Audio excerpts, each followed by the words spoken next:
কোরআনে আল্লাহ বলছেন, আল্লাহ জাহান্নামীদের ব্যাপারে আসরের দিন বললেন, আমার ফেরেশতারা ওরে ধর, ওরে ধর ধর, খুজুহু তাকে ধরো, ফাগুল্লুহু বেঈমানরে বাঁধো, ফাগুল্লুহু অর্থ হলো বেঁধে ফেলো, বেঁধে শক্ত করে বাঁধ দিবা, টাইট করে বাঁধ দিবা।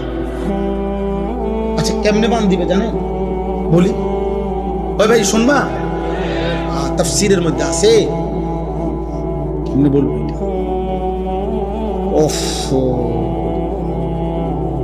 কোন মানুষকে যে সেলাই করে, অ্যাক্সিডেন্ট হইলে যে মানুষকে সেলাই করে না, এই সেলাই মানে কি?